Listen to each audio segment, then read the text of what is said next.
ஹெல்த்தியாக டேஸ்டியாக பாலக்கீரை மசியல் எப்படி செய்யலான்னு பார்க்கலாம். ஒரு பேனில் எண்ணெய் ஊற்றி எண்ணெய் காஞ்சதுக்கப்புறம் 1/4 ஸ்பூன் சீரகம் பொரிஞ்சவொடனே ஒரு 10 சின்ன வெங்காயம் சேர்த்திக்கலாம். சின்ன வெங்காயம் சேர்த்துனா இந்த கீரைக்கு டேஸ்ட்டு கொடுக்கும். காரத்துக்கு 2 பச்சை மிளகாய் சேர்த்திக்கோங்க.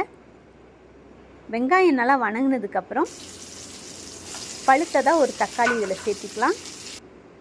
சேர்த்து நல்லா மிக்ஸ் பண்ணிக்கோங்க. லிட் போட்டு இதை 5 நிமிஷம் இதை வேக விடலாம்.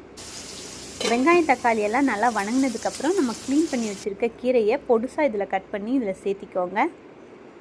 சேர்த்து நல்லா மிக்ஸ் பண்ணிக்கலாம். கீரை நல்லா வேகிறதுக்கு ஒரு 1/4 டம்ளர் தண்ணியை இதில் விட்டுடலாம். 10 நிமிஷத்தில் கீரை நல்லா வெந்திருக்கும். கடைசியாக இதில் உப்பு போட்டு கீரை சூடு ஆறுனதுக்கப்புறம் மிக்ஸி ஜாரில் வச்சு அரைச்சிக்கோங்க. குழந்தைங்களுக்கு இந்த மசியலை வெள்ளை சாப்பாட்டில் கொஞ்சமாக தேங்காய் எண்ணெய் விட்டு பிசைஞ்சு கொடுத்தீங்கன்னா நல்லா சாப்பிடுவாங்க. இது மாதிரி வீடியோஸ் பார்க்கணும்னா லைக் பண்ணுங்கள், சப்ஸ்கிரைப் பண்ணுங்கள். தேங்க்யூ.